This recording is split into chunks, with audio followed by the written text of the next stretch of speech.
Get ready to hear the truth about America on a show that's not immune to the facts with your host, Dan Bongino. All right, welcome to the Dan Bongino Show. Producer Joe, how are you today? Oh, man, I'm doing great. Glad to have you back, dude. Yeah, I got back Saturday night. It was a long trip. The commercial flight stuff, you got to get up a lot, though. That's the thing. If you can get up and walk around a little bit, it's not too bad. It was about 6 hours from Hanoi. Getting out of Hanoi was really tough. The airport was just packed. We could barely get in. So that took a while. I hooked up with a few Secret Service guys to get through there. Mm-hmm. We wound up getting in and finally making it through security. So 6 hours to Tokyo, 12 hours from Tokyo back to Chicago. Ran into a few listeners in both Tokyo, ironically, and Chicago, which was funny. And then another 6.5 hours back. I went up into the lounge, Joe, in Chicago. Yeah. And I was at one of the late, and I'm like, listen, I got to get a pass here for the day. So I went up in the lounge and just nodded out. I woke up like an utter paranoia that I'd missed my flight. And luckily, I had about a half an hour to go. So it was some trip back. Made it back Saturday night. Got a lot to talk about. Did an appearance on Fox and Friends this morning where I just crushed Jerry Nadler and the Democrats. That's our fake studio audience, man. They're all ready for you. Yeah, it's our fake studio audience, the Peanut Gallery. Very excited to see me back. All right, today's show brought to you by our buddies at OpenFit. OpenFit is customizing fitness for you. Custom fitness is important. It's bringing you something new. It makes it easier to work out and never miss a session. Lose the commute to the gym and let the workouts come to you. OpenFit takes all the complexity out of losing weight and getting fit. It's a brand new, super simple streaming service that allows you to work out from the comfort of your own living room in as little as 10 minutes a day. Listen, everybody's different. Your workouts should be different too. OpenFit will customize it for you. My wife loves these programs. Amazing trainers and classes here. They have classes led by some of the most effective and engaging trainers in the world. Sculpt your body with Andrea Rogers, founder of the worldwide sensation Extend Barre. Or get in great shape with Hunter McIntyre, named by Sports Illustrated one of the top 20 fittest athletes in the world. These trainers know how to get you results quick. It's super simple. It's not complex. It's really easy. Just press play and work out on your schedule. 600 seconds with celebrity trainer Devin Wiggins packs the fat-burning, muscle-building, and body sculpting into one session. You get it anywhere, your web-enabled tablet, your smartphone, Roku, on your computer. Lose up to 15 pounds in just 30 days. OpenFit has changed the way we work out here in the Bongino household. And use my code DANB. You can join me on a fitness journey personalized for you. Again, use my code DANB and start using OpenFit for your journey to a healthier life. Here's how it goes. Right now, during the OpenFit 30-day challenge, my listeners get a special extended 30-day free trial membership to OpenFit. Lose up to 15 pounds in 30 days when you text DANB to 303030. That's 303030. Again, get full access to OpenFit, all the workouts and nutrition information totally free. Text DANB to 303030. That's 303030. All right, getting right to it. So Jerry Nadler and the Democrats are doubling down on stupid. Actually, I take that back, Joe. They're quadrupling down on stupid. Yeah. They doubled down last week on stupid. Now it's a quadruple. The Quinellas next for you horse people out there who bet the ponies. Yeah, this is ridiculous. So the collusion narrative, as you know, if you followed my shows last week, is completely entirely collapsed because one of the central tenets of it was the idea that Michael Cohen, Trump's lawyer, had gone to Prague to coordinate the collusion and conspiracy with the Russians. And Michael Cohen, who is the anti-Trump conspirators' lead witness, not Trump's lead witness, he's turned against Trump, has already debunked that and says he was never in Prague. So the Democrats are moving on from the collusion narrative to an obstruction of justice narrative. Now, this is unsurprising because they're preparing America for a big letdown on the collusion front. Why would they be doing that? Because there's no there. That's the words of Peter Strzok, by the way, the lead investigator who was involved early in the Trump case when he texted his girlfriend. He said, hey, I'd jump at the opportunity to investigate this, basically, but, quote, there's no there. So I want to debunk this thing entirely and completely for you now, the obstruction charge Jerry Nadler's laying out. To be clear, where we're going with this. Collusion is entirely fallen apart, folks. It's dead as a doornail. Bury it. It's like the serpent and the rainbow, you know? Bury that sucker, except in this case, remember this serpent and the rainbow? They bury the guy and he's still alive. In this case, he's really dead. Collusion's over, okay? It's done. So he's really dead, right? So they're moving on to this narrative, Jerry Nadler, the Democrat and House Judiciary, who's chairing the committee, to a Trump obstructed justice narrative. It's been all over cable news today. Now, what they're trying to claim is Trump obstructed the investigation into his organization of the investigation into collusion. Now, ladies and gentlemen, the logic here is so bizarre that it takes about 7 degrees of stupid to figure it out. But I'm going to ask you for a moment to take off your what did he say? My Miss Gilfeather, my 5th grade teacher, God rest her soul, used to say, "Put your thinking caps on now, boys." I'm asking you seriously, as thinking, sane, rational people, for a moment, to take your thinking caps off. Because if you're a smart person, you're not going to understand this. But if you're really dopey, or you can pretend to be for a minute and try to drop a few IQ points, maybe this will make sense to you. Nadler's claim is that the collusion investigation, which was based on a hoax, the dossier, that Trump obstructed the collusion investigation, even though the collusion investigation was disingenuous and a hoax from the beginning. Now, I know that doesn't make a lot of sense, but again, if you're a liberal, it makes perfect sense because you just can't stand Donald Trump. And rational, reasonable thought are all colored by your rage and anger, which you can no longer control.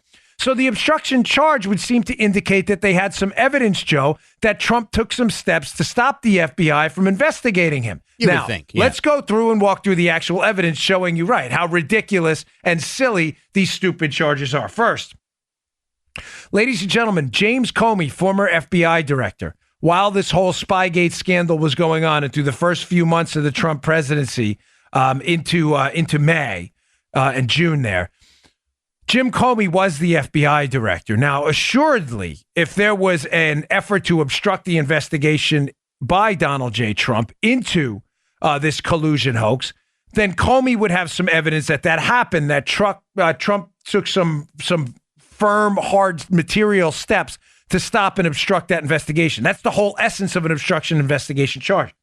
But here's his quote from Jim Comey in his own memos. Ladies and gentlemen, these are Comey's own memos, okay? The president went on to say that if there were some satellite associates of his who did something wrong, it would be good to find that out.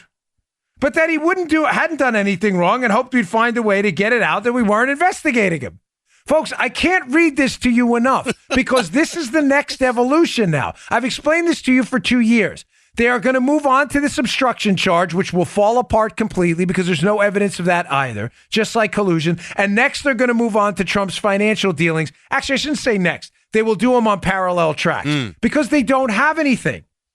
Now, Joe, as the audience ombudsman, yes, I mean, what I told you was just logical, right? That this is Comey's own memo, where he's indicating that not only did Trump make no effort to obstruct his investigation, which, by the way, Comey's already testified to under oath. He's acknowledging in a memo that we can all read, James Comey, that Trump asked him to investigate satellites, in other words, people working for him who may have done something wrong. Folks, I'm just asking you to be logical for a moment. I know liberals, I know you hate Donald Trump. I get it. Like, I understand that. I read your tweets. I see the uncontrollable rage, the anger, you know, the Nosferatu like vampire like blood sucking mentality. I get it. But I'm asking you, and I'm asking you conservatives out there listening and liberty minded folks who don't believe in the police state, to ask your liberal friends this question I'm asking now. How could Trump obstruct an investigation when the FBI director is acknowledging in his own memos that Trump asked him to investigate? How did I don't get? I'm serious. Like, email me, tweet me if you have an explanation how that if you're of reasonable sound mind and body, that makes sense to you.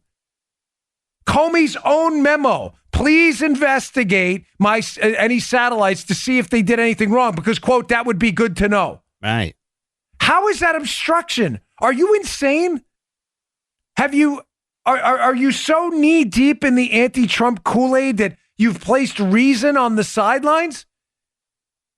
Now, it doesn't end there, ladies and gentlemen. It goes on. Andrew McCabe was asked by Senator Rubio 2 days after Comey was fired up on Capitol Hill. He was asked point blank if there was any effort made to obstruct the investigation. Now, ladies and gentlemen, again, I'm only bringing this up again because over the weekend it broke that, again, Jerry Nadler head of the House Judiciary Committee, is now going to open up an obstruction probe against Trump, despite the fact that if Nadler had just listened to my podcast last week, he knows as well as you do, there is absolutely no evidence that Trump obstructed. If anything, he assisted the investigation by asking Comey to look into it. But McCabe is crystal clear here. Mm-hmm. Now, this is a critical date.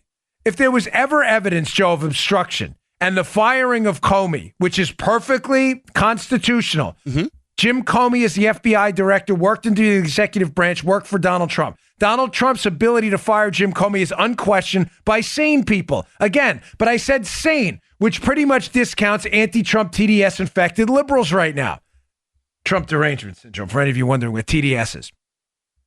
If there was ever a time where there was evidence that would surface that there was an obstruction, a legitimate obstruction investigation into Donald J. Trump, you would think it would be 2 days after he fires Jim Comey, which is when McCabe goes up to the Hill. Now, asked point blank about that, I'm going to read to you verbatim his response again to show you how ridiculous this is. Andrew McCabe, as you know, Senator Rubio, the work of the men and women of the FBI continues despite any change in circumstance or decisions. So there has been no effort to impede our investigation today. You know, folks, I'm not trying to bore you here. I'm not trying to upset you by constantly hammering this stuff home, but you need to commit this stuff to memory so you understand that regardless of your personal feelings for Donald Trump, some of you like him, some of you don't. I'm a supporter of the president. I think he's been by far the most conservative president we've had since Ronald Reagan. That what you're saying, I mean, it not only reinforces a police state attitude that we can target people and not crimes, which is clearly happening right now. We're not targeting crimes because there are none. There are no evidence of crimes against Donald Trump that we can use in a case against Donald Trump. You're clearly targeting Donald Trump looking for crimes. Now, think about the danger of that. It's not only that that bothers me. It's the fact that you've like blocked yourself off with a brick wall against facts that are out there for any sane person to read. We investigate crimes looking for people. We don't investigate people looking for crimes. That is the hallmark of a police state. Do you understand the danger zone we're in right now? They've got nothing. So what do, Joe? Instead of seamlessly rolling into a Mueller report that says, listen, we investigated collusion. There is no evidence of collusion. Thanks for your time, folks. Have a nice day. What do? Because they're targeting Trump. They move instead seamlessly into a new set of investigative parameters. Oh, now we're looking at obstruction. Well, there's even less evidence of that. And then when there's no evidence of that, they move into financial crimes. You know, folks, if we did this to this hack loser, Jerry Nadler, and we told Nadler, we're investigating you for what? I don't know, something. We'll find it later. The outcry from the media and the Democrats would be relentless. And yet the Democrats get away with bloody murder every single time. When are people going to rein these police state tyrants in? One more point on this ridiculous obstruction charge, which has now been debunked by Comey and McCabe themselves.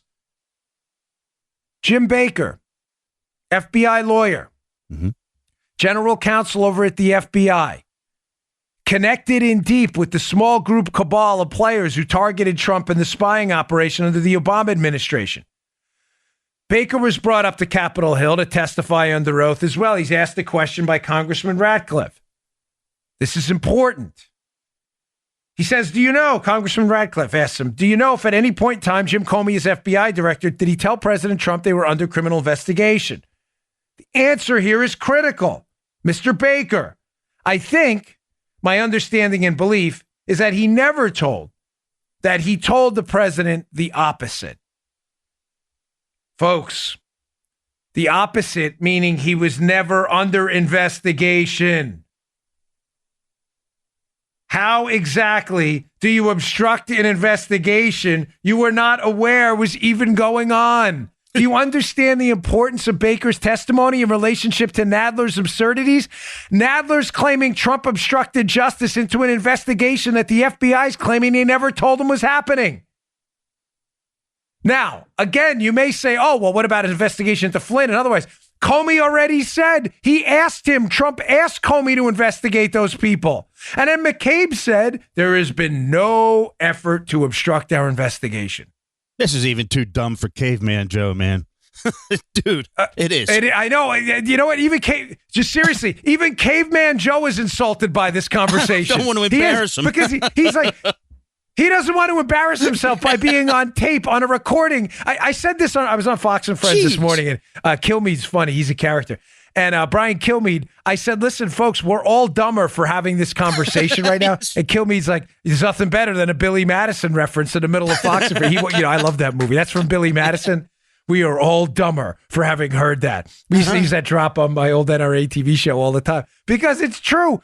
We're having a conversation about obstruction charges that the FBI investigators who allegedly were obstructed have already acknowledged didn't happen. And also about a case that the FBI told Trump didn't exist. That's why I'm saying, folks, I'm genuinely sorry for the Democrats, not for bringing this up, but that you have to tolerate this. And I said it on the show this morning on Fox. I said, my apologies to America for the Democrats hoisting this onto our backs, making us discuss this nonsense. But it just goes to show you the sorry state of American politics, that these losers, these epic losers, continue to get away with this. It's just gross. One more note on this before I move on. My wife and I last night, don't ask us why, watched this A&E biography on Trump, which was just a grotesque hit piece. It was horrible. And my wife, who's, follows politics, we're knee deep in it. She helps produce the show and everything. Mm-hmm. But, she's got a life. I mean, she doesn't, unlike me, I have no life. I don't. Outside of my wife and kids, it's my wife, kids, and politics. Like, that's it. My wife does stuff and has interests. She's not as knee deep in it as I am. She watched the show last night. I kid you not, right, Paula? I'm not making this up. She walks in this morning. She's shaking her head. And she's like, I've been thinking about that last night, that biography, how horrible it was what this guy has to deal with, talking about Trump. Joe, the entire show was nothing but a logic 101 gone wrong course in college, like modus tonens and modus ponens, like if then, modus ponens, like if then, equate. It was all ifs. It was, well, if Trump had done this and if Trump had done that, but they never produce any evidence that the ifs. And I said something to Paul I can't repeat on the air because I was so deeply offended by the show. I said, well, if your was a then that would, kind of, some of you could feel it's a family-friendly show. But she's not. So we won't worry about that. Right. Like, that's not how you run a show. That's not a, and then there was one point at the end where they're like, and Putin sent a black lacquer box to Trump after the Miss Universe pageant in 2013 to Trump Tower. And there was a letter in there. And they acknowledge in the show they have no idea what was in the letter. None. But they're like, but if it said this, I handed Joe a letter once too when he was doing something at my house. If that letter was an invitation to rob the local Severna Park Bank, it wasn't. That's the whole point. You can't say that. I said to my wife, Trump should sue these people. It was so stupid. He's got to deal with this all the time. It's a joke. The A&E, the biography, they should call it the fiction channel, not the biography. It was so stupid. All right. So moving on. Devin Nunes was on, you always have to use the Devin Nunes translator. Nunes knows everything. He understands the parameters of the whole case now. So he was on the wonderful Maria Bartiromo show on the weekend, Sunday Futures, which I really enjoy. She always seems to break news on there. And he brought up the next phase of the investigation on the Republican side, at least, where we're trying to hammer down the information superhighway angle. Remember, I've told you 3 components to this whole Spygate scandal. The first is the spying scandal, the fact that intelligence, spying assets, and informants were used to spy in a political campaign. That's one tranche. The second tranche is the information superhighway, how the information garnered from spies, foreign intel, was laundered into the FBI to make it look legitimate. The third part is the Mueller cover-up. But the second part, Nunes is finally starting to get to the bottom of this. The information, I used an analogy, and forgive me, I didn't explain it well, and I got some emails on this a while ago, that John Solomon, I picked up from John Solomon at The Hill, another guy doing excellent work out there. And I said, what the Clinton campaign and the Obama administration did is they flooded the zone. That's Solomon's analogy. And a lot of people emailed me and said, Dan, people who don't understand football they don't get the analogy what flooding the zone means. Fair enough. Flooding the zone is basically like sending all your people, your receivers and everything downfield, to get more targets for you to shoot. That's what they did. They flooded the FBI with different people bringing this information into the FBI to make it appear that the information was legitimate. Understand, folks, if I want Joe to believe that, Paula is involved in a bank robbery here in Martin County, but she's not, of course. I can send Joe an email. Hey, Joe, Paula was involved in a bank robbery. Joe's probably going to know, and Paula's going to be like, it's kind of dumb. But if I tell a friend to do the same thing, hey, Joe, listen, I live next door to Dan. I heard his wife was involved in a bank robbery. Now maybe Joe's like, wow, is there something to this? And then if I tell a third guy who knows Joe up there where Joe lives in Anne Arundel County in Maryland, if I tell a third guy to go knock on Joe's door and get, hey, Joe, I got bad information. That guy you work with, Dan, his wife was involved in a bank robbery. Now all of a sudden Joe's like, wow, this may be true. The problem is it's me incentivizing all these people to contact Joe. That's what the information laundering, the second tranche of this scandal, this 3-part scandal is. It was an effort to get information to the FBI through multiple channels, despite the fact that being the source of the information was always the Clinton campaign.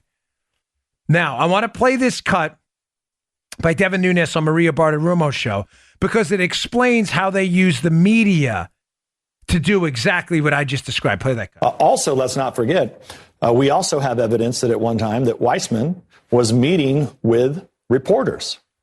And, so you have this, and this is part of this whole disinformation campaign. I should have said this earlier. It's not just the media. It's not just that they were getting it from the Clinton campaign. You also had people within the Department of Justice and the FBI that were briefing reporters. Now, what on earth are you doing briefing reporters? What was Weissman doing talking to AP reporters? Folks, do you understand what he's getting at here?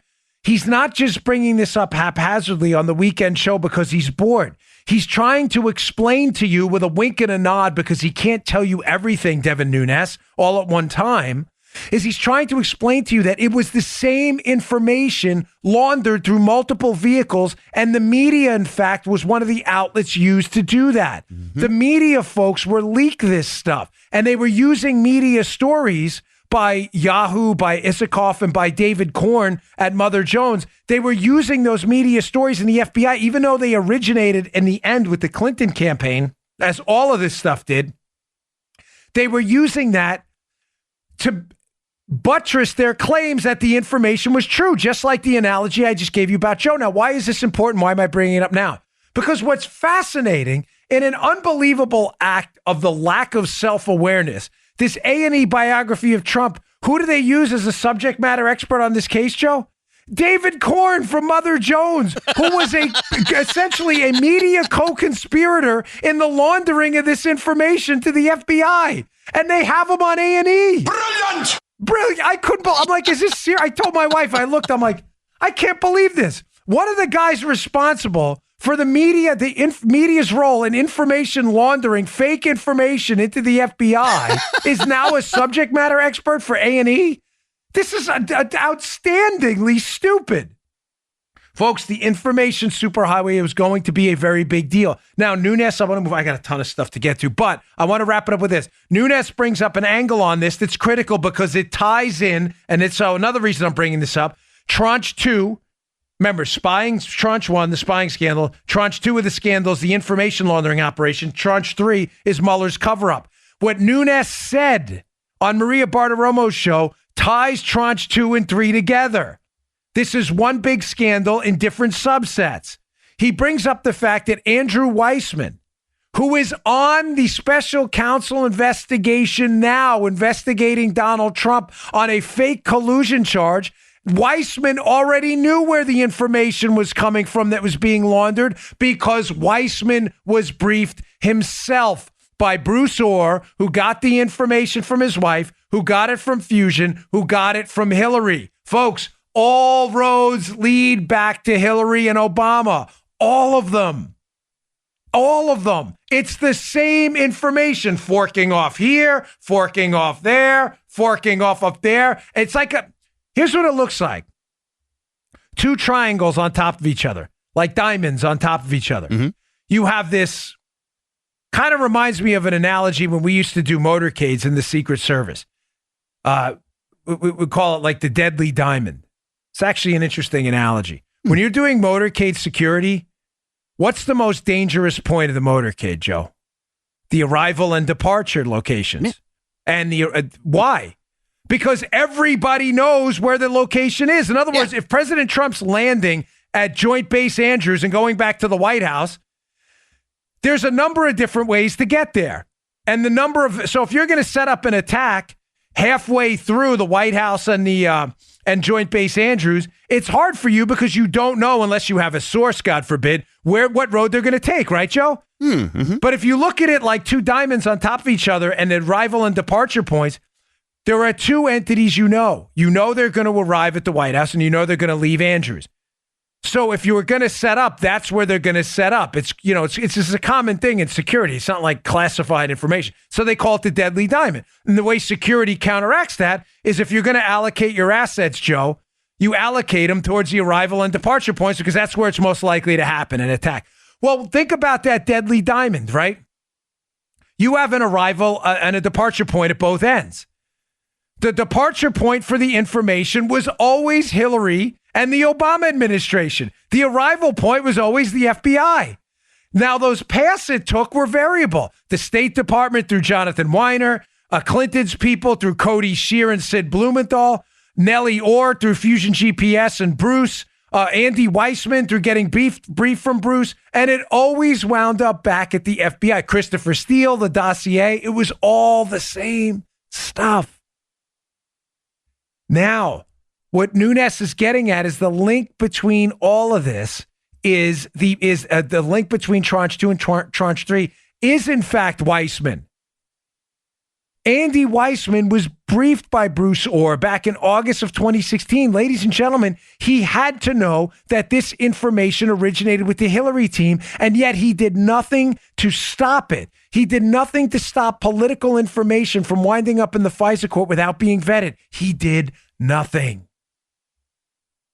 And now this guy, he's your lead investigator? Bob Mueller, this is your pit bull? Folks, do you understand how dirty this is? He is the connection between the information laundering operation and the cover-up of said operation later. That Mueller has not fired this guy yet is absolutely inexcusable. It's kind of disgusting. But evidence of Mueller's shady operation from the start. All right, I got a lot more to get to. Today's show also brought to you by our buddies at Lending Club. LendingClub.com/Dan is the site. For decades, credit cards have been telling us, buy it now and pay for it later with interest. And despite your best intentions, that interest can get out of control fast. With Lending Club, you can consolidate your debt or pay off credit cards with one fixed monthly payment. By the way, thanks for the emails from the people who use Lending Club. I appreciate it. It means a lot to us. We got a few of them. They're great. Since 2007, Lending Club has helped millions of people regain control of their finances with affordable fixed-rate personal loans. No trip to a bank, no high-interest credit cards. Just go to lendingclub.com/Dan, tell them about yourself and how much you want to borrow. Pick the terms that are right for you, and if you're approved, your loan is automatically deposited into your bank account in as little as a few days. Lending Club is the #1 peer-to-peer lending platform with over $35 billion in loans issued. Go to lendingclub.com/Dan. Check your rate in minutes and borrow up to $40,000. That's lendingclub.com/Dan. lendingclub.com/Dan. All loans made by WebBank, member FDIC, equal housing lender. Go check them out. Okay, a lot more to get to. So CPAC, the Conservative Political Action Conference. Sorry I couldn't make it this year, folks. I was obviously in Vietnam. Had some other stuff to get done there on the coverage. But Donald Trump gave a 2-hour speech at CPAC, and it was incredible. It was a tour de force. And at the end of the speech, Trump addressed an executive order he is going to be implementing regarding college campuses and free speech. And I want to applaud him for this, folks. This is you know me, I am not for government intervention. But there are a couple of conservative pundits out there who attack this, saying, there's nothing conservative about using the government to enforce free speech. Joe, last time I checked, that's exactly what the Constitution is, a governing document that guarantees freedom of speech. Yeah. Did I miss that? You're right. I'm not trying to be a jerk, but... No, you're right. Okay, Joe, neither you and I are constitutional lawyers, No. but the very idea that we have a Constitution that guarantees the right to free speech is government intervention to stop the intervention and to suppress speech. So I don't know. I'm not going to knock the guy. I'm not going to get into who it was because I don't want to get. He's a nice guy and he generally gets it right. Mm-hmm. But this one, he screwed up bad. And he tweeted, "I'm not." This is a great move. So the executive order, how it's going to work is any efforts to suppress free speech on campus will be met by the Trump administration with efforts to rescind any kind of federal funding to said campus. Ladies and gentlemen, this is a good idea. And I had a line below this I underlined because I want to give you a top line takeaway. And the top line takeaway is this: they have stomped on us for too long. It's time to make it hurt now. And I say make it hurt financially, obviously, if you listen to what I'm talking about. We are financing a lot of these public institutions. We are financing a lot of these private education facilities as well at the higher level. You may say, how? If they're not, Penn State or University of Florida.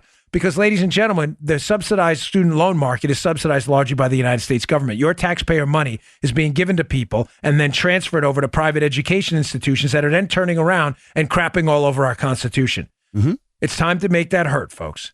You want to play ball? It's time to play ball. You want to get up and dance? You want to tango? Well, let's tango. You want to start screwing around with the Constitution, the Bill of Rights, and free speech, and you don't want free speech protections on your campus? You think it's some kind of totalitarian communist zone, safe space for communists? Fine. You're not getting a dime of our tax money. You do your own thing. And by the way, every student whose rights are violated should sue as well. It's time to make it hurt. As I said to you last week, the gloves are off. They want to play by a different set of rules. They want to wipe their noses with our Constitution. Then it's time for us to fight back. And it's not a coincidence, Joe, that the loudest applause line Trump got at CPAC during his 2-hour speech was while stating that he was going to implement this executive order rescinding federal funds to campuses that don't protect free speech. And you know why? Joe and I have been to CPAC. This is the first one we've missed in a while. Yeah, man. Gosh, you and I used to go there with CBM. I mean, Joe's been to probably 20 of these things. No. I think it was like 12 in a row. This is the first one I missed. Yeah. But Joe, it's a young crowd, right? Yeah, it is. A lot of college kids go there. A lot of younger conservatives go there. Yes, loaded. It's a good event. If you've never been there, by the way, I recommend it. Yeah. And why do you think he got the loudest applause line there? Well, folks, it's pretty obvious. Because, as I said, I was on Judge Jeanine show Saturday night. I brought up this point. I was on no sleep, by the way. I don't know if you watched me on Judge Jeanine show on Saturday night. I was so exhausted. But I brought up this point. My eyes were like sunk in my head. I had to put makeup on. I never do that. I only put anti-shine stuff. Oh, my eyes were black underneath my eyes. You never do that, dude. But I brought up the point to the judge. No, I know, never. I know. I had to. It was so bad. I was so tired. That all politics, I got psyched up, though, halfway through it. Sorry, was rocking and rolling. All politics are personal and all politics are local. That's the oldest saying in the book. Yeah. Down here, it's a quick example. Down here in Florida, the water situation is really bad, really bad. The Lake Okeechobee, now Governor DeSantis, newly elected Governor DeSantis is fixing it. But I bring that up because I find in Florida that the water situation transcends party lines. Democrats and Republicans both agree it needs to be fixed. And that's why Governor DeSantis' approval right now, because he's trying to fix it and he's doing a good job, is like 65%. It's so high because he's making a real dent in this. All politics are local. The reason these younger kids at CPAC went wild when Trump made this announcement about this executive order protecting free speech is precisely because those young kids, Joe, have been subjected to this on their college campuses and they're tired of it. Yep. They're tired of it. They're living in what I described as de facto and de jure speech suppression. I'm not trying to give you fancy words or anything, but some of these speech codes are by regulation. In other words, these colleges are actually putting down on paper speech codes, microaggressions. This is absurd. They're going to be sued. And now they're going to find that they're losing millions of dollars in cash and subsidized student loans. Great. Nice job. But it's not just that, Joe. De jure, meaning generally by law. De facto means not by law, but by fact, in fact. Right. So whether it's a speech code regulation on campus or not, Joe, these young kids feel like they can't speak out in their classroom, or in fact, they're going to be discriminated against by what? By lower grades, angry professors, and they don't want to deal with it, so they keep their mouths shut. That is why these kids got up. All politics are local and personal, and these kids were like Yes, we finally got a fighter who's going to make this hurt. You want to tango? Let's tango. And this is the guy who's going to tango for us. And this is the reason President Trump's approval amongst Republicans is closing in on 90%. Because finally, after all the chumps, cowards, Republican losers we've elected up on Capitol Hill who have done nothing to fight for what actually matters to conservatives, we're finally in a battlefield morality where despite the A&E biography of Trump, this business failed. Yeah, but he came back. And this business failed, but he came back. And even in the A&E biography, they say most of Trump's fellow real estate developers went bankrupt and never came back. And they paint his comeback like some kind of a failure. Yeah. Despite that, despite Trump's ups and downs, despite some personal picadillos he has, this guy fights. He fights. The never Trumpers use that as a pejorative. Oh, you guys are idiots. All you can say is he fights. Because he does. Are you missing this? This guy is a warrior. He's not free of sin. Nobody's saying that. Not every policy prescription has been great. But he has been fantastic in taking it to the left. And when you're in that trench, in that fight on the college campus, and you can't open your mouth, and you finally get the President of the United States talking to you personally, where you've been hurt by this, that matters. He actually does stuff. He doesn't talk about it like some of these other chumps.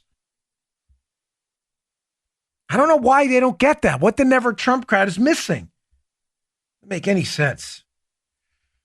All right. Another great piece by resident Bongino.com debunker of liberal myths, Matt Palumbo. Yeah. He's one of the better researchers out there. So I'm in Vietnam working out in the gym at 3:00 in the morning because it's 3 p.m. I'd stayed on that's why I'm so chipper today. I stayed on Eastern time, so to refocus myself back to Eastern time wasn't a big deal. I just basically worked overnight. But I'm working out there, and I read this tweet by Alexandria Ocasio-Cortez. I know, I get it. You're frustrated with, but folks, I can't emphasize this to you enough. Please stop telling conservatives to ignore her and she will go away. She will not. The same thing was said about Barack Obama and Beto O'Rourke. Ignore Beto in Texas. He almost beat Ted Cruz. Do not ignore Alexandria Ocasio-Cortez. That is a huge, catastrophic, tactical error in judgment that will bite you in the caboose if she's sitting in the White House one day. She says deliberately dopey things that don't make sense, and it's up to us to make sure the general public knows how silly these things are. So by the time she gets to the White House, we have a record of her saying this stuff and debunking it. You get it? You dig? Yeah. I'm not doing this to annoy you. No.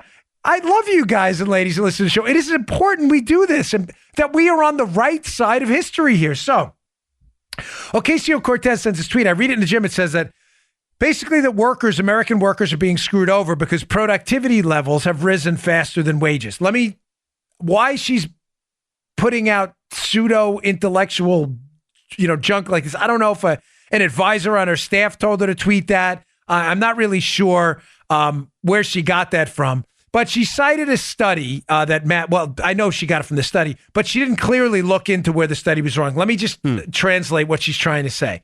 She's trying to say, Joe, that business productivity, in other words, the things they're producing and the money they're making is going up while wages aren't rising in a corresponding fashion. In other words, that business is confiscating your, profits and not paying workers in a commensurate fashion. Okay. Folks, that's garbage. That's nonsense. So Matt knows, I automatically go to Matt, and I had known where he was going to go on the healthcare front, but I said, Matt, I need you to pick this Ocasio-Cortez tweet apart, and I need you to debunk it for us. And of course, he responded back easy because he already knew the stuff. By the way, Matt's a book coming out on basically his Debunk This columns, which he's put into a nice book. So when that comes out, I'll let you. I'm going to get a little tease from my buddy Matt Palumbo, but you're all going to want to buy that. All right, Matt. So Matt wrote this piece at Bongino.com. Yeah, it's good. He did it. I know what he's writing in the book. It's going to be really good. He wrote this piece at Bongino.com. It's in the show notes today, and it points out the flaws of this study, again, indicating that businesses are making all this money on increased productivity, but they're not paying their wages, or not paying commensurately high wages. Okay, so here we go. If you actually read the report, which I'm not sure Representative Ocasio-Cortez actually did, that she cites to prove this ridiculous theory she has, the EPI, which did the study, has the following note. The data they use, Joe, are for compensation, wages, and benefits of production and non-supervisory workers in the private sector and net productivity of the total economy. Okay, you're sitting at home, you may be scratching your head. You go, yeah, well, what does that that. mean? Mm-hmm. Well, okay, Matt will translate for you. To translate, what they meant by that is they're only including the bottom 80% of American income earners while ignoring the top 20%. In other words, they leave out overtime hours and supervisory staff. Now, Joe. Yeah. You are not an economist, right? But I love you to death. I was an MBA, not an economist myself. Mm-hmm. But we're just going to do a simple thought experiment. All right. If you were trying to make this study, right? If you were trying to make a political point, not a data-driven one, what this study's trying to do, and make the point that businesses are making a lot of money, but they're paying workers, but they're not paying them the amount they're worth. Yeah. You would want the average amount of your wages paid to your employees to be low, right? To prove you were paying them low wages. Yeah. Are you following? You're totally tracking me there. I'm with you so I'm not far, playing Dan. dumb with you. Okay, great. All right. So keep in mind, this study wants to prove you're all getting screwed over. So to do that, they want to make your wages look low. Now, Joe, if you wanted to make the average wages businesses were paying look low, would you include or exclude the people who are making a lot of money, like your supervisory staff? You would probably exclude them, correct? Yeah, that's what I would do, Dan. Yes. That's what. Thank you. Joe could have done this study. Again, this is even too dumb for caveman Joe. Neanderthal Joe's like, no, not today. I don't do this. I'm not going to risk my reputation on the show. But this is right. The study. This is hysterical. The study eliminates the people who are earning the most money within wages to make sure it makes the wages look lower. But don't let that get in the way of Alexandria Ocasio-Cortez's tweet, by the way. And they don't include overtime in it either. Second, well, Matt says the EPI uses hourly wages, which doesn't include overtime, bonuses, and some shifts paying more than other shifts. Yeah, why would you want to include that where people actually make more money if you're looking to make their wages look low? But this is the kicker. This is where it gets really fun. Again, this study was a hack study designed to make you believe businesses are taking profits and not paying you, despite the fact that wages are rising. And Ocasio-Cortez cannot get out of her own way. She probably didn't even understand this study before someone told her to tweet it out. Here we go. The study, Joe, uses two different adjustment methods to deflate productivity and compensation. Deflate just means to adjust back to their real value, such as adjusting a wage from years ago for inflation. Now, hold on, let me get out of this for a second. Yeah, someone's trying to FaceTime me in the middle of. I got to put this thing on Do Not Disturb more often. Get some. You can leave that in, by the way. Okay. So what is he saying there, Matt?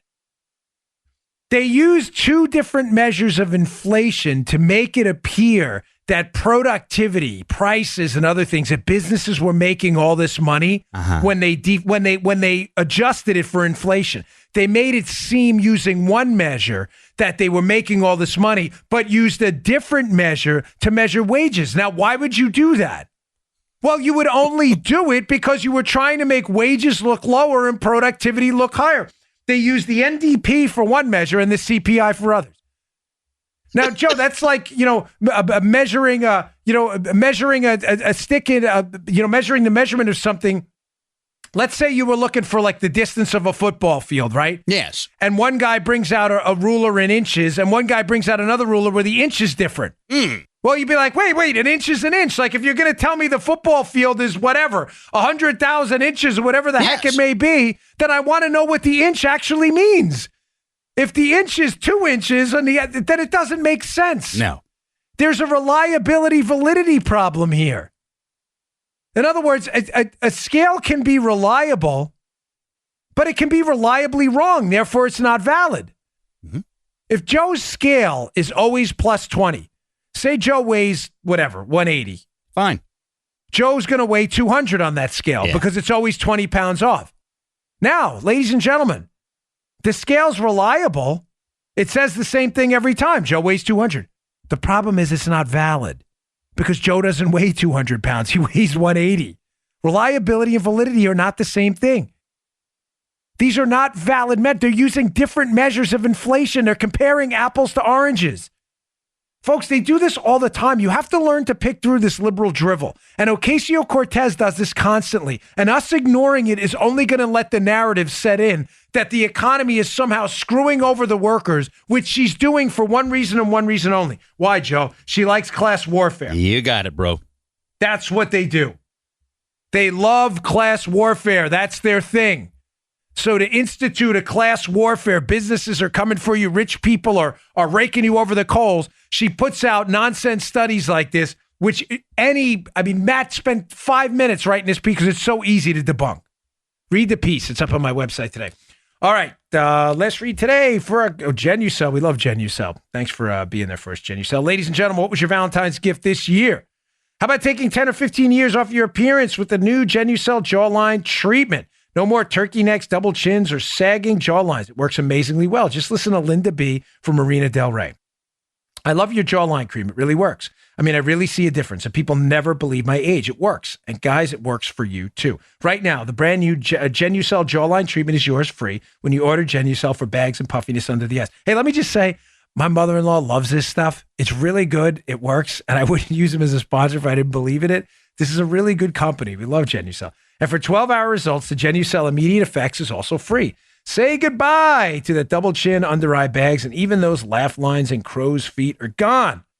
Guaranteed or your money back. Text the word young, like the opposite of old, because that's what this stuff is going to do for you. Text young to 77453. Text young to 77453 or go to Genucel.com, Genucel, Genucel.com. Call now and get a surprise luxury gift also free. That's 3 free gifts. Order now and express shipping is also free. Text young to 77453 or go to Genucel.com. That's Genucel.com. They're a great company. Stuff really works. Okay. Moving on. So remember again, Neanderthal Joe is taking a vacation today because he's just horrified at the amount of economic ignorance emanating from the left sphere of the ideological spectrum. So there was the argument a few weeks ago being propagated by liberal hacks that tax refund checks were going down this year. Now, a couple of points on this. Number one, why were they saying that? Remember that, Joe? Yeah, sure You do. had Kamala Harris and others. Tax refunds are down. Trump said he cut taxes. You all are getting screwed over. Now, this was dumb for a couple of reasons. The first reason is tax season isn't even over. The second reason is a tax refund check is an abysmal way to measure your tax liability to the government. Because if you're getting a refund, ladies and gentlemen, that means by simple, a tautological explanation here is that you paid too much to the government. So one of the reasons some of the early filers did not get as big of a refund check as they did in years before was because due to Trump's tax cuts, you paid. Joe, I'm really, ladies and gentlemen, is there some kind of neuroprotective compound? Brickhouse didn't even pay for the an antidote. Maybe you should buy a foundation from Brickhouse because maybe the creatine ATP will fortify your brain against the destruction of neurons from having to constantly debunk liberal stupid every single day. And the stupid is just legion. You didn't get as big a refund if you filed early, some of those aggressive filers with heavy tax liabilities, because Trump's tax cuts, you didn't pay as much in. Now, this is not complicated. This is not complicated for sane people to figure out. Now, making their talking point even worse is that the week-over-week tax refund checks, some of the refunds from people who have a lesser tax liability and therefore don't aggressively file their taxes early to get out in front of it, are people who are getting refunds and have a negative tax liability. In other words, Joe, due to the Trump tax cuts, some people owe zero or even getting a refund based on the EITC, Earned Income Tax Credit, for taxes they didn't even pay. So the week-over-week marker, and I have a piece up from National Review up in the show notes today for you to debunk this stupid nonsense to your liberal friends. Tax refund checks last week, Joe, were up 17%, which now has us basically at net zero, meaning that even their argument about tax refunds going down was over. But again, don't let this get in the way of your stupid nonsense liberal talking points. They are so dopey and silly. People who filed early usually do so, Joe, because they probably have a significant tax liability. they had a lesser tax liability because of the tax cuts and therefore got less back. People who owed less money were at the bottom end because their taxes were cut too, and they probably paid less during the year as well, also got money back as well, some of them due to the EITC. Now, having said that, I have a really good write-up by the Tax Foundation up in the show notes. Today's show notes are really good. I strongly encourage you to read them. A really nice, solid write-up by the Tax Foundation about what the tax liability is. Circling back to Ocasio-Cortez, she put out that thing about wages, that tweet that you're getting screwed over with your wages while companies are making a killing because she wants to institute a class warfare environment to get you to hate the bougies, the bourgeoisie, an old socialist trick. Now, why did I bring that up? Because if you look at the Tax Foundation's newest data that they put out in their report, Joe, you will see that not only are the wealthiest in society and the top 1 in 10% paying a significant portion of taxes, they are paying an overwhelming portion of our taxes. So let's get to it. Here's the latest data to debunk your liberal friends' nonsense about how the rich are getting over and they got this huge tax cut under the Trump plan while the middle class are sitting there languishing. That is nonsense. Here are the actual numbers if you're interested in that kind of stuff. If you're not interested in facts and data and you have that wall against truth, that thermo-insulation, the fax vaccine since you're a kid because you're a liberal, this show's not for you. Tune out now because this one may hurt. Here's the numbers. 2016, the latest data we now have, Joe. The top 1%. The top 1% of income earners in our great United States of America. Right. Paid 37% of the tax load. Oh! Think about what I just told you. 1 out of 100 people paid 37 cents of every dollar in taxes. Now, if that's not a fair share, you owe it to me to explain what is and why. What should 1 out of 100 people pay? All of the taxes? Ooh. Now, you may say, well, of course, the bottom 50% paid too. The top 1%, Joe, 1 out of every 100 taxpayers paid an astonishing 12 times more of the tax burden of the bottom half. Oh. In other words, 1 out of 100 people paid 12 times more than the bottom 50 out of 100 people. Ladies and gentlemen, listen. We can argue what appropriate tax rates are all day, and we should. A healthy constitutional republic, this is what we do. And I'm not mad at you for wanting a fair and free tax rate, if that's what you're for. I'm not. Even if it is higher, I'll argue against it because the government can't spend your money better than you can spend it on yourself. But what you're obligated to do is produce some data to reinforce your point. You can't do that. I can. I can show you how higher taxes have damaged the economy. I can show you how higher taxes, ironically, have damaged the tax intake on the revenue side of the U.S. government, which seems counterintuitive, but it's true. But you can't argue that back. You're obligated to produce some evidence that wealthy people aren't paying their fair share, and you can't because the evidence makes you look silly. It doesn't end there, Joe. The top 10%. 10 out of 100 of the highest income earners in America are paying, again, an incredible 70% of the tax burden. Dude. 70%. Folks, 70 cents of every dollar in taxes is being paid by 10 out of 100 taxpayers. Can you please explain to me how this is not a fair share? You need to have this information on your fingertips. The top 1% pay 37% of the tax burden. Top 10%, 70%. Folks, this is more than a fair share. This is, as a matter of fact, this is the overwhelming proportion of taxes is paid by people in the top 10% of our income brackets. If you don't believe that's a fair share, you are obligated to explain to me what is a fair share and why you believe that to be so. Why? What's a fair share? You can't answer that question. And that's why Alexandria Ocasio-Cortez relies on debunked nonsense studies. She needs to get you and engender this feeling of rage and anger because she knows emotion will override reason when she says things like we should take more of successful people's money. Well, why? There's no reason why other than you're angry at them. She needs that to happen. All right. Last story of the day. Actually, let me just hit two quick ones. First, there's a really good op-ed in the Wall Street Journal today about Trump's declaration of a national emergency at the border. And the article basically says, listen, Trump's power to do this is not in question. We can argue about his use of money and moving money around, Joe, and the constitutional power of the person. We should. I'm all for limiting executive power. And I think if you believe Trump did this and you want to change the law so we take back the power of the person to Congress, I'm fine with that. But my problem with it is they seem to only want to limit executive power when it's a Republican in office. That's kind of an issue. Obama expanded executive power too. But the piece makes a good point that the ability for Trump to do this, declare this, is pursuant to the 1976 National Emergencies Act. In other words, Joe, there is nothing illegal, immoral, or unethical about Trump executing powers that the legislative branch of the Congress has already delegated to him. But it goes into an angle you and I addressed on the show before, and I just want to hit this quickly. Congress is full of cowards and chumps. They are. Outside of like Jim Jordan and Mark Meadows and a couple of the good guys on the Senate side, very few of the people up on Capitol Hill have any guts at all. And the reason we've seen an expansion of executive power is because the legislative branch is afraid to make a decision because they're chumps.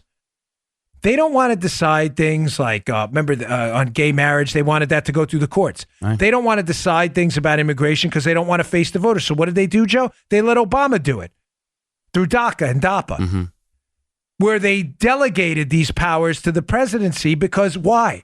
Because they're cowards, because they're chumps. And they didn't want to make the decision on their own. They wanted to blame it on Obama or the courts. If you want to stand up and show some guts and take back your constitutional Article 1, Section 8 powers, then do it. Step up and face the voters and have the courage of your convictions. But until then, until you do that, Trump is going to continue to execute on powers you should have taken, which you gave to him. It's not his fault. It's yours. Stand up and do the right thing and restrain the executive branch and take back your constitutional duties. But you won't because you have no guts. All right, one last story. You get where I was getting at, right, Joe? Yeah, man. They don't want to make the decisions. No. And when the founders divvied up the branches of government into the constitutional, into our constitutional system of government now, legislative, executive, and the judiciary branch, they figured those branches would jealously guard their power. They didn't figure a bunch of chumps and cowards would get elected on the congressional side, afraid to make a decision, and just let the courts and the executive take their powers away. Yeah. The revolutionary generation is clearly dead. This is the chump generation. Not Trump. Chump generation on the legislative side. One more story. There appears to have been some kind of a breakthrough. There's a report in the Wall Street Journal came out over the weekend about a bold trade agreement that may be coming forward quickly with the Chinese government. Ladies and gentlemen, this could be a good thing. I've read some of the leaked information. It appears there's going to be a lowering of tariffs, an agreement on joint ventures. Remember, joint ventures in China used to be a mess because if we agreed to do business in China, American companies, the Chinese would say, fine, but you have to turn over your intellectual property as a result. There appears to be some agreement on that. We'll see if it's enforced. I don't want to be overly optimistic. Again, this is what's been leaked out. There also appears to be an agreement by the Chinese to do a massive purchase of some of our agricultural products. Is what leaks perfect? No. Are the tariffs gone? No. But they are lowered. But ladies and gentlemen, this could be really, really big for our economy if this does in fact go through, and it could give Trump a nice potential boost as the Democrats start to run for president. If we can get, let's say it leads from, what do we have, 2.9% annualized growth last year to 3.2? That's a big difference, ladies and gentlemen. That's a lot of jobs. So I'll keep you updated on that. The parameters of the deal just leaked. I'm not sure what's true and what's not, if the sources are accurate, but from what I've seen, it sounds like a pretty decent deal. All right, folks, thanks again for tuning in. I really appreciate your patience with us last week from Vietnam. I felt like we put out a really good product. That Friday show went crazy. Yeah, the Friday show about the golden file. If you haven't listened to it, please do. The golden file of information that implicates Obama. Check that out. But we're back. We're back in home base here in Palm City. Good to be home. Thanks to producer Joe and Paula for dealing with me last week, too. Also, we got some video content up on our YouTube channel now as well. YouTube.com/Dan Bongino. Is that right, Paula? Yeah, youtube.com/Dan Bongino. Check that out. We're going to try to load some shows up this week for you on the video side, but it won't affect the audio content at all. Thanks again for tuning in. I'll see you all tomorrow. You just heard The Dan Bongino Show. You can also get Dan's podcasts on iTunes or SoundCloud. And follow Dan on Twitter 24/7 @DBongino.